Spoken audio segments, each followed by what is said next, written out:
C'est vrai que, à part ce grand morceau de composition, la ligne mélodique a été notée, elle commence à la page précédente, une première fois par Mademoiselle de Guin, et Mademoiselle de Guin a écrit, vous voyez, l'encre est différente, et l'écriture aussi est différente.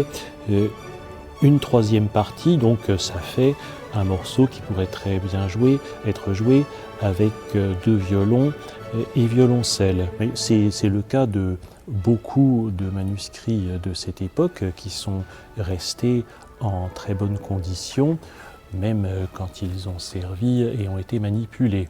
Pendant que la harpe a des traits assez volubiles, elle avait commencé par donner à la flûte uniquement des valeurs longues et pas très intéressantes, et Mozart, du coup, a réécrit en dessous une partie de flûte beaucoup plus mélodique et intéressante.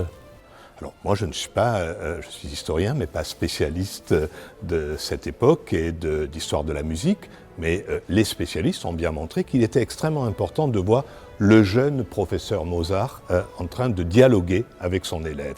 Puis ça nous apprend autre chose, cela nous permet de documenter le dernier séjour parisien de Mozart en 1778, sur lequel on avait des informations, mais pas tant que cela. Donc c'est une découverte historiquement extrêmement importante. J'ai ouvert le manuscrit qui nous intéresse, qui est un petit cahier qui ne paie pas de mine, avec une reliure faite par la bibliothèque dans la seconde moitié du XXe siècle. Et j'étais loin de me douter de ce que j'allais trouver.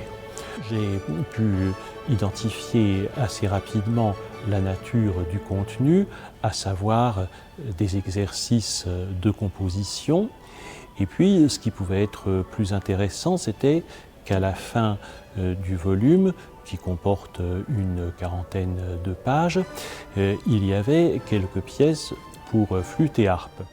On voit aussi que la façon dont il procède pour la composition des pièces pour flûte et harpe, il écrit une partie de la musique et ensuite, par exemple, il lui demande d'écrire la partie de flûte alors qu'il a écrit celle de harpe.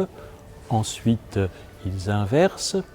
À un autre endroit, il écrit complètement les 8 premières mesures. C'est une pièce qui est en rythme de polonaise.